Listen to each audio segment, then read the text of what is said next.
Good morning. Good morning. My name's Tom Poole, and I am a member of the Leadership Council here at Light on the Mountains.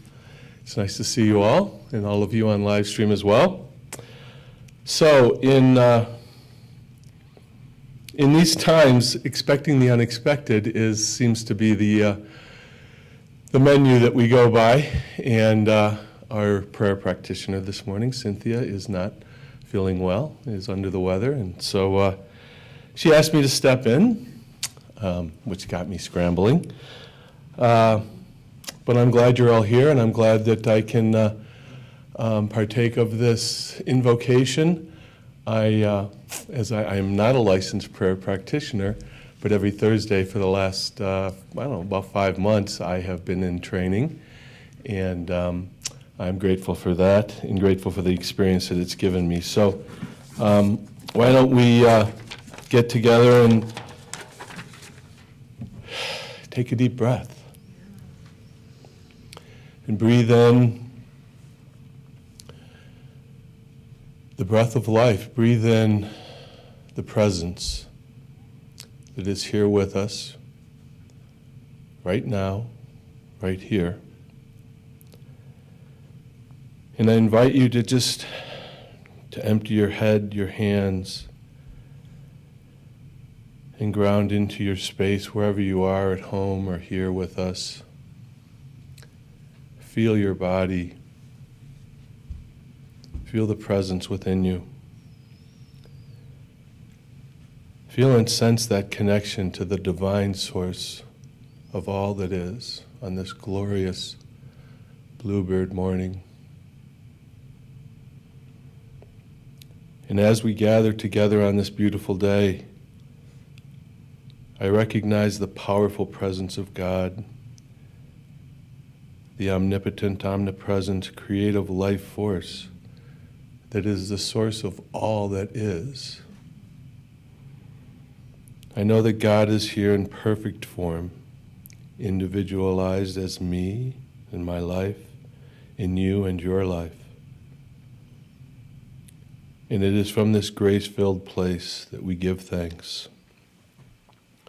We give thanks for Reverend John, our practitioner team, our leadership council, our musicians, our children program leaders, our technicians,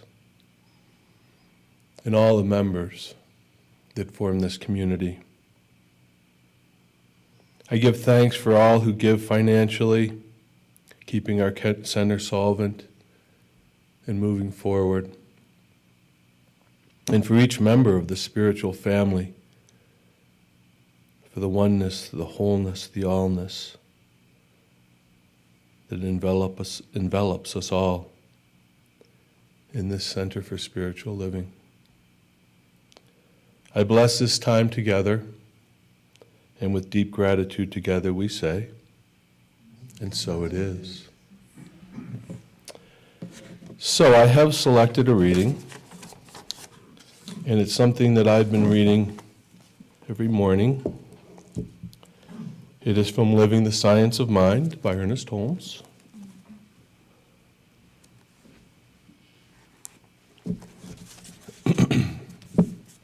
Page 214.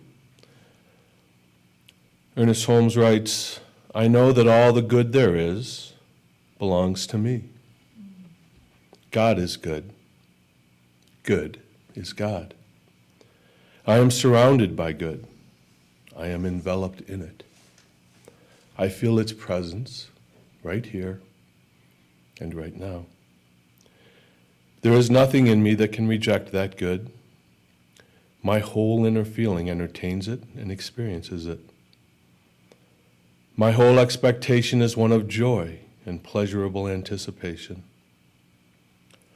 All the old thoughts of fear and doubt and uncertainty have vanished. Within me is the secret place of the Most High. Within me is the presence and the power and the will to know and to do and to be. There is nothing in me that can deny this statement or refuse to accept it. There is nothing in me that can limit me. My memory is one of happiness. My anticipation is one of joy. And my experience is one of pleasure. And now if you would like to join me, we have an attunement here on our order of service. You can find that off to the side if you're live streaming, and click on that. And if you'll join me in saying this together. Spirit's life is my life now. This is true in all that I perceive as good and in all that I perceive as imperfect. Thank you. Thanks. Thanks. Morning, John. Morning. Do I have everything? Heaven forbid I should have to run back and get something. Morning. Morning to everybody at home in your PJs. Rumor is that there's someone else here today in their PJs, so you don't have to be home to be in your PJs. You can wear them here, actually. First of all, thank you, Tom. It's interesting when you set an intention and we have in our mind how it's going to unfold and show up and when it comes to fruition. And of course, Tom is in his first year of a 2-year program to be a licensed prayer practitioner. And it started to show up this morning when he got a panicked text, I believe, about an hour ago, like, can you do this? I don't know. But he did. Great. Thank you, Tom. When you're ready, it's time. So there is a really fun reading in a class that we used to give that stays with me, and it's so telling. It says, and some of you may have taken this class because it was years ago, was part of it. It's called Life in 5 Chapters. Does anyone remember that? Life in 5 Chapters. Chapter 1, I go down a street, there's a hole, I fall into it. Chapter 2, I go down the same street. There's a hole, I fall into it. Chapter 3, I go down the same street, I see the hole, I fall in anyway. Chapter 4, I go down the same street, I see the hole, and I walk around it. Chapter 5, I take a different street. I just thought that worked well with the overall topic that I have today. So to remind some of you, I've stumbled across this book, Blue Collar Spirituality, at the CSL conference I did a few weeks ago, and it was written by a colleague of mine, Reverend Michael McMorrow, and it's called Blue Collar Spirituality, Finding a God That Works. And just to reiterate his bio, before he was a minister, he was a construction worker and contractor for 30 years, and that brought him to see life through a different lens, completely different than my upbringing. That's why I really appreciate this, and he's really, he's a funny guy, and he has a good way of laughing at himself. But I was working with chapter 3 this week, and the chapter is called, What Do We Know? And my reaction after reading a few paragraphs and where he was going with it, that the heading should maybe be, what do we think we know? I mean, think of that. I have found that I seemingly get in the most trouble when I'm really sure what I think that I know. That may happen for you as well. That we get into this thinking that sometimes with blinders, I know.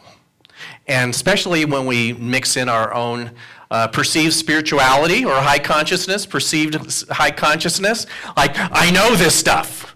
In fact, it's interesting when someone will say this to me every once in a while. You know, I saw this thing for this workshop somewhere, or even you're giving it, but I know it already.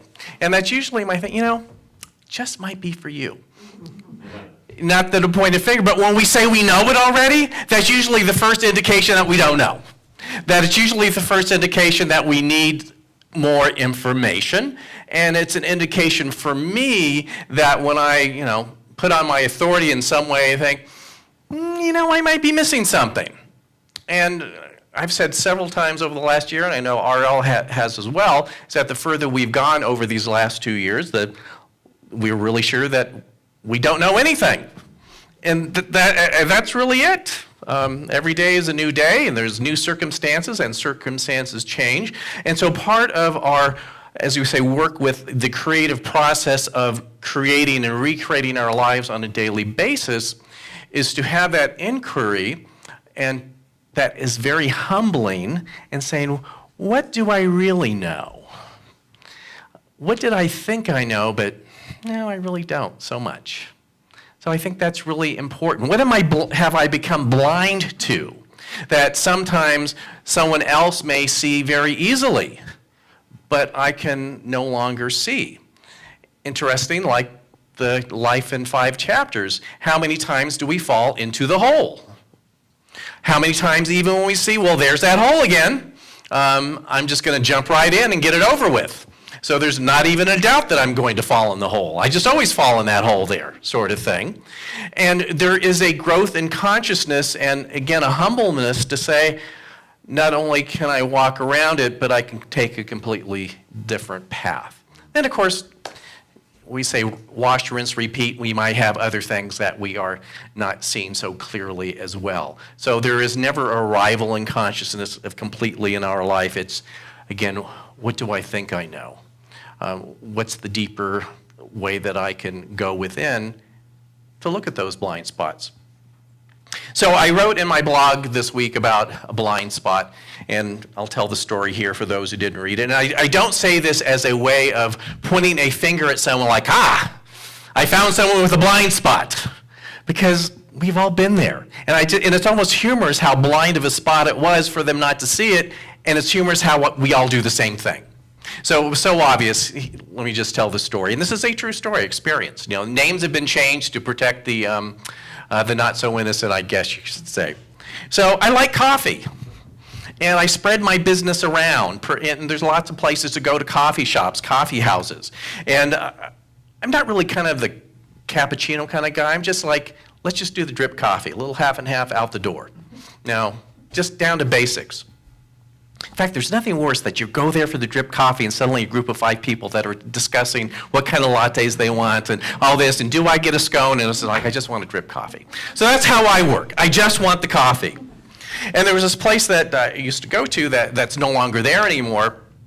And you know, this is how it usually works. You go and you pay, and they give you the cup, and you go to the little coffee bar, and you do the pump thing. And I did that, and the coffee was cold. And, you know, I went to the owner was working that day, and they were very apologetic. And in fact, I'll make you Americano as I make a fresh pot to go in there. It was great. Went back the next week. Same thing. Went 2 weeks later. Same thing. Still cold.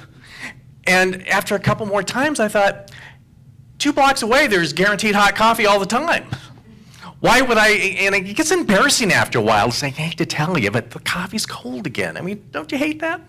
And they eventually did go out of business. And again, I don't want to point the finger at them, but it is so telling how we can get so caught up into our own lives and what we think we should be doing that we can be blind to something that can be so obvious to other people.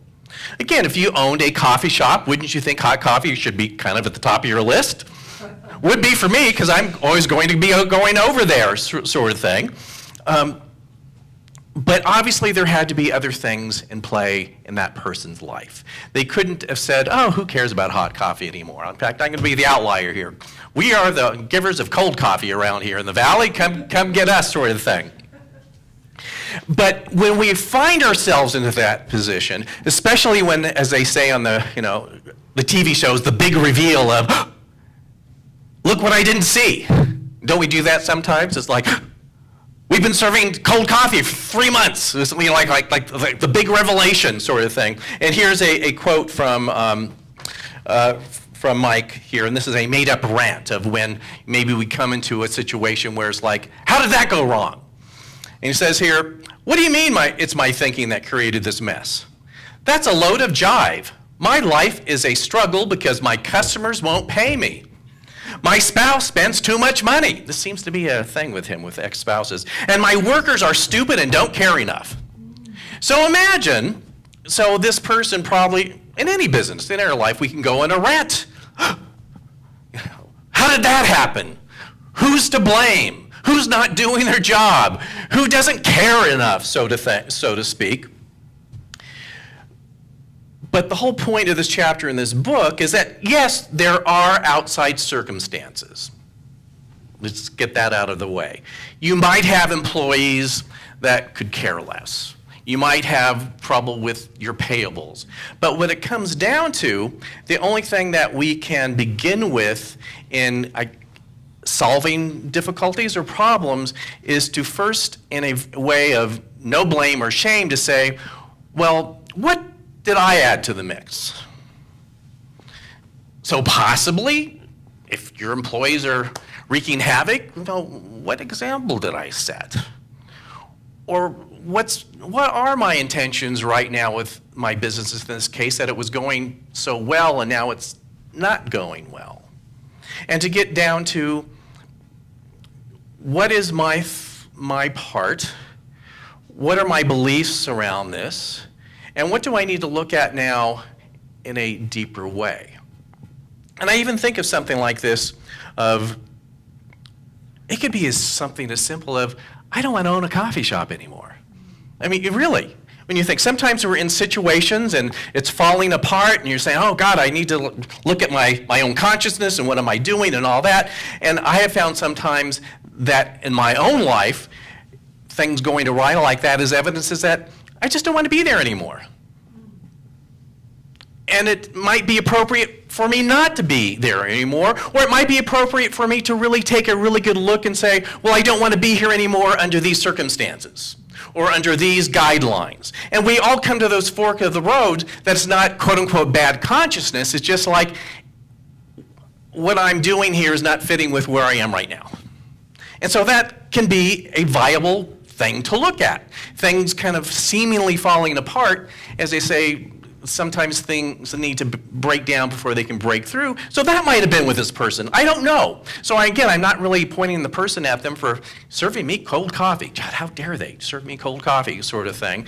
That it's more complex than you think. That especially when we look at New Thought philosophies, that you need to be with it at, I believe, a deeper level. That when we look at New Thought or Science of Mind philosophy, it can be served up giving solutions that are very linear and left brain. Now, sometimes that's actually a good way to go. Sometimes I just want to, you do have a problem. So come spring, you're going to get out your garden hoses and they might have a leak in it. Let's solve it. Let's get some, some tape and we're done. Very left brain and appropriate for that circumstance. Or maybe you want a nicer hose, I don't know. But you know what I mean. It's just sometimes it's like the linear left brain is really just, as they say, what the doctor ordered. But what I have found is that often it's a little bit more than that.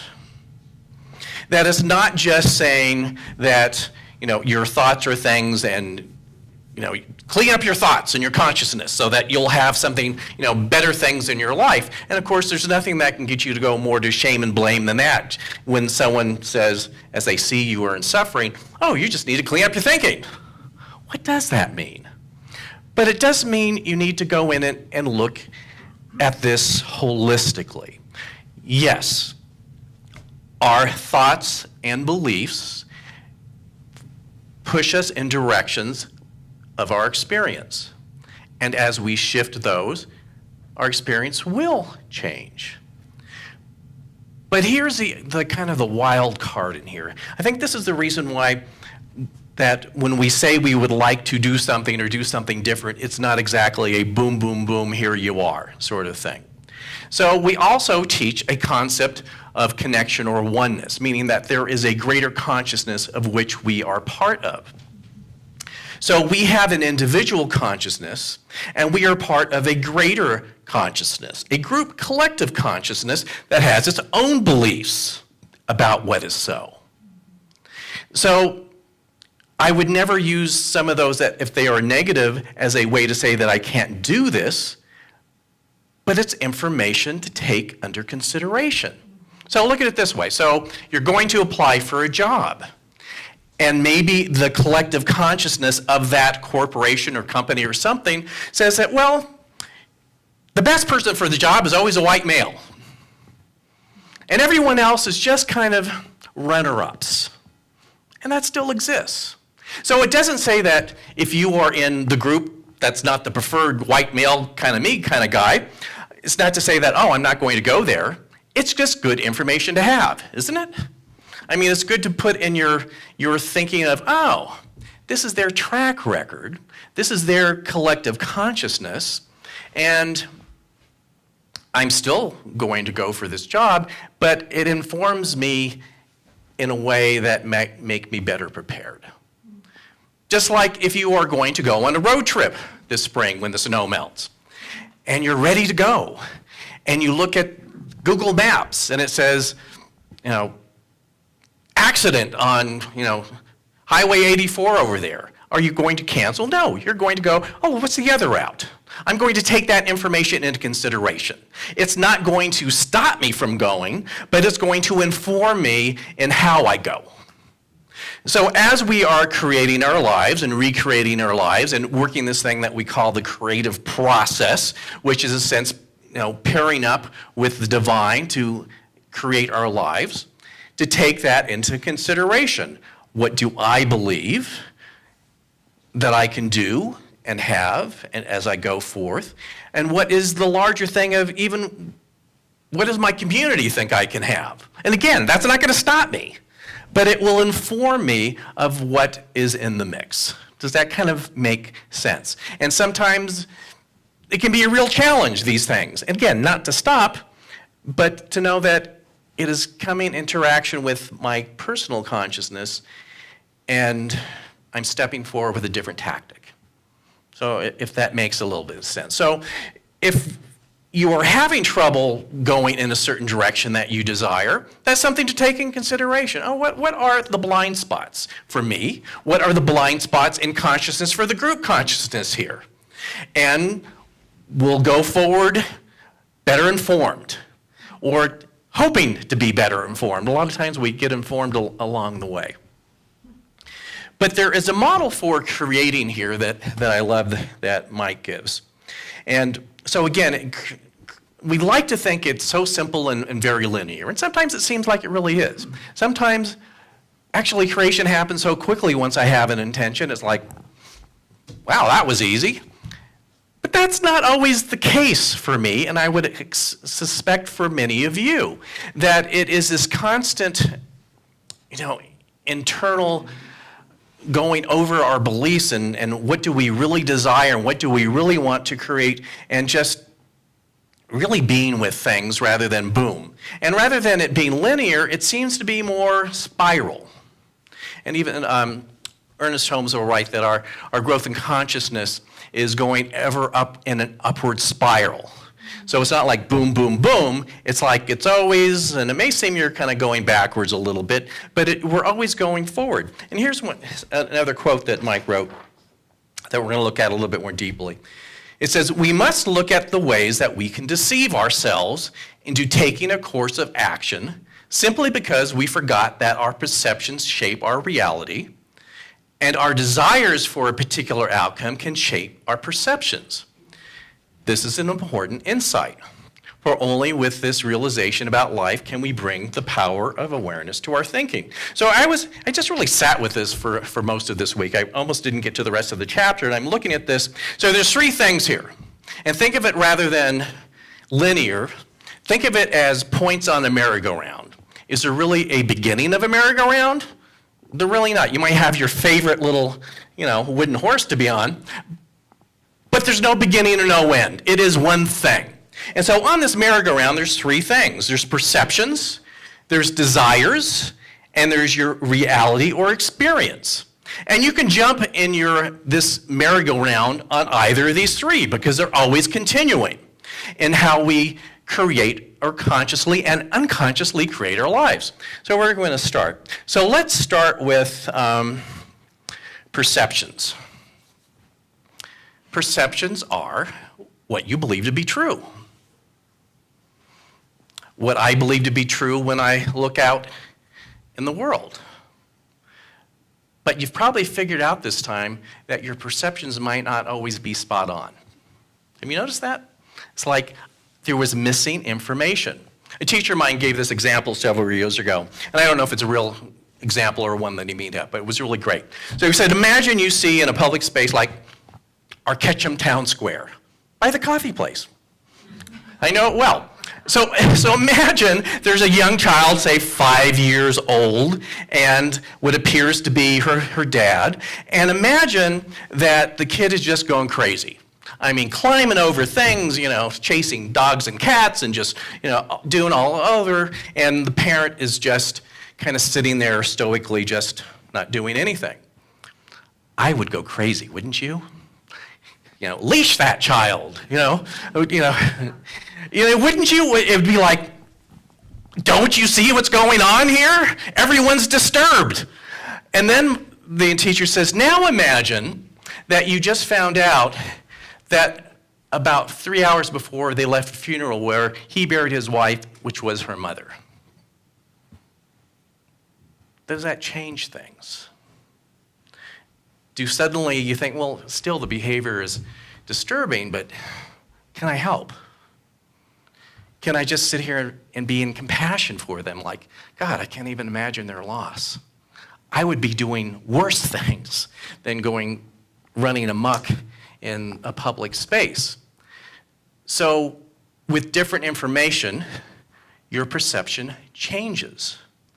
Your belief about a situation changes.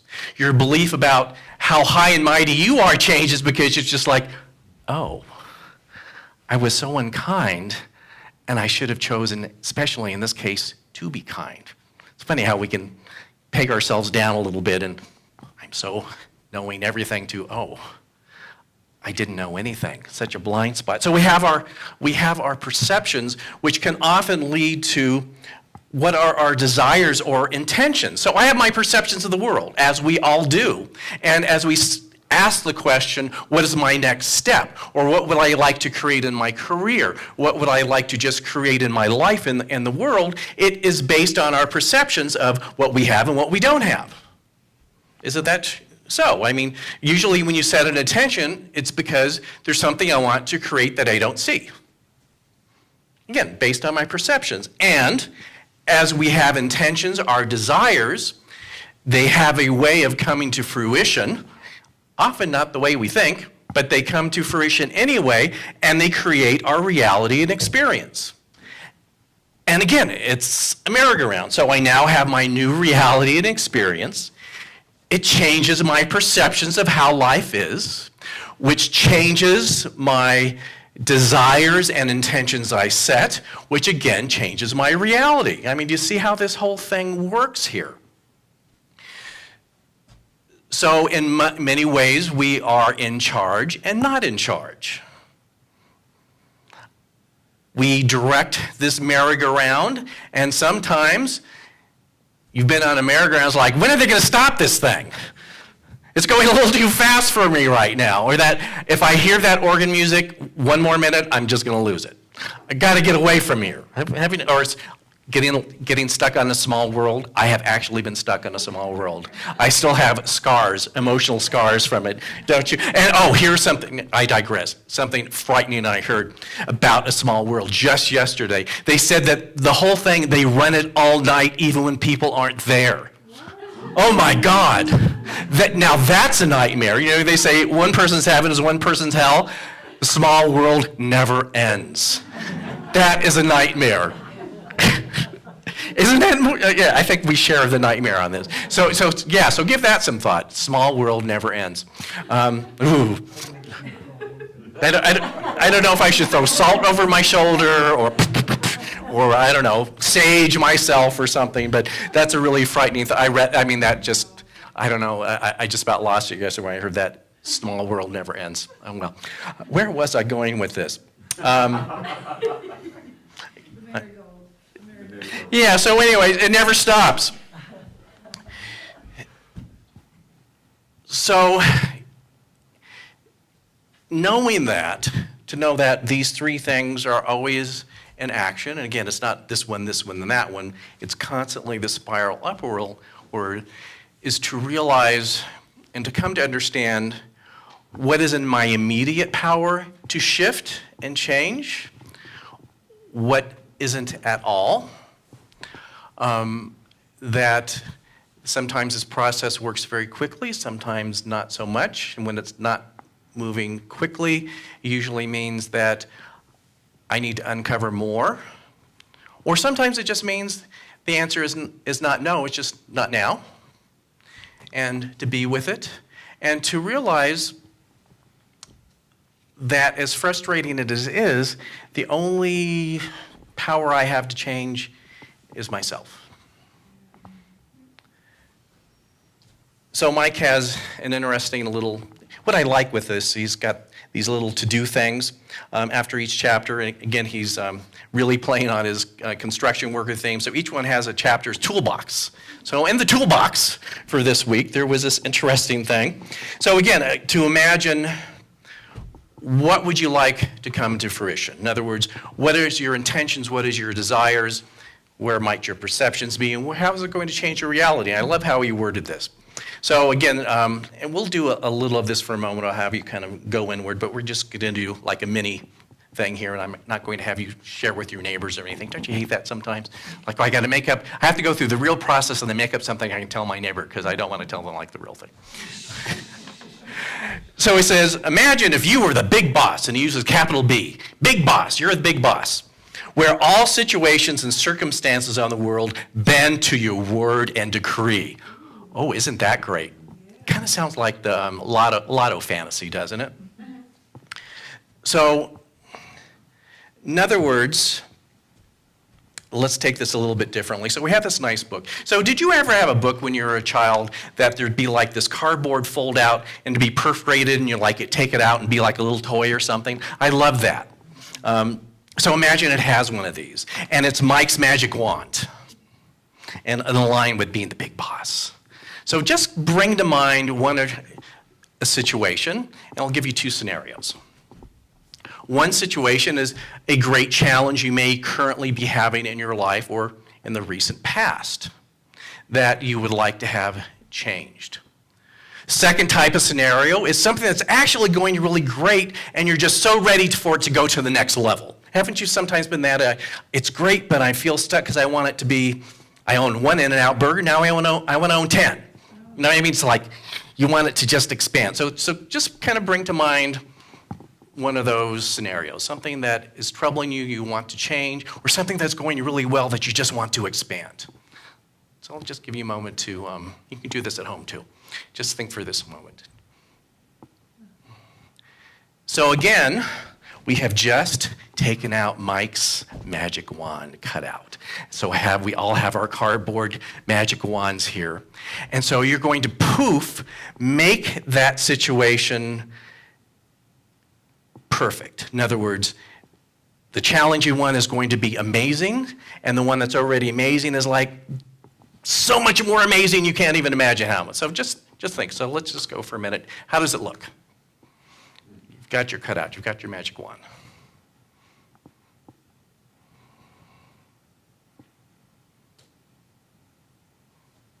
And we'll move on. Again, you can play with this for a longer time at home. So there is a good chance, not that I'm going to put on my Kreskin, psychic, I know what's going on in your mind mode, but there is a very good chance in these change situations, most of the changes you instantly envisioned were someone else making a change. Well, you can admit it. You don't, you don't have to tell me yes or no. Someone else showed up differently. Someone else thankfully disappeared forever. Remember, what's my oldest joke here? You pray for their highest and furthest good? Have you not heard that joke from me? You want them elsewhere? And so we think, oh, this terrible situation would be great if they were just elsewhere. Or again, from Mike's examples, oh yeah, the customers are paying their overdue bills, or any number of things that it is our human way to go to, what do everyone else need to do to change? And believe me, there's nothing wrong with you to think of that. And along the way, there will be a lot of that. But let's go to phase 2 of Mike's magic wand. This time the magic wand has I won't say limitations, but it has rules and guidelines. So again, bring that situation to mind. You've got the cardboard cutout, but it'll only work pointed at you. Ooh. And not physically. It's not like, gee, I've always wanted to be 6'5". No, it's not going to work for things like that. Or, gee, I really would have liked to have been a natural blonde. No, it's not going to do that either. It's all internal. So, again, imagine that this situation has transformed from negative to positive, or this positive situation has just up-leveled to amazing ways. And you might have not a complete idea now, but what is at least one thing as you're pointing Mike's magic wand to you that you would see that if you shifted this one thing, you would at least be on the road? So just think that over, that it starts from you. Again, if it's a negative situation, what's one perception within me that I could change that would be the first step? Not nirvana overnight necessarily, but what would be the first, what could be a first step by something significantly that would change within myself? And usually I find it can often be something so subtle. And that's the miraculousness of it. Sometimes it's something just changing my perception just a little bit. It could be if I'm having difficulty with employees, if I am the owner, that I actually am going to count to at least 5, if not 10, before responding to something I see that, quote unquote, is wrong. Just what's that one little secret sauce that you could throw in that just might put you in a different part of the merry-go-round? And if something is already amazing and great, and if you're having trouble making it the next level, again, what is that one thing that could give you just a little bit more insight to what that next thing might be?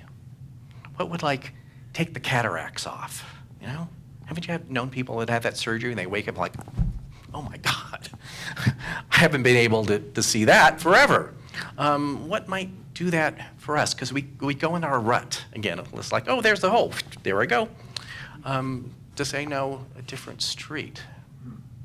And in anything in your life, and not just the big things, that if it seems, again, either stressful and not going in the way, or it's still going really well, but it can always even go better. Again, the magic wand only works towards me. And it starts with me, and it will then have a reverberation effect, because if I show up differently, people in my life will react differently because I'm different. That's how you get people to change. You change. And it's almost, on an energetic level, they go, oh, that's not the crabby John I knew last week. And the one that was like, ooh. It's like, oh. And it's not even mentally they're saying, oh, John showed up differently. It's like, no, he's not crabby, so I don't have to be crabby in return. So that one thing, sometimes it's often in our minds so small, but yet makes such a big difference. So again, what do we know? I don't know. What do we think we know? I am absolutely clueless sometimes. But what I do know is that even though in this complex world, when I want to see change, more often than not, I have to be the first volunteer.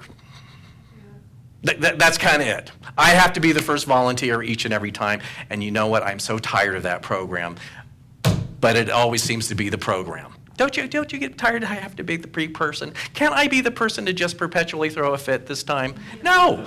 I mean, I can, but it's not going to change. We have to be the big boy and big girls, and no, I have to be the one. Okay, I'll change. Again.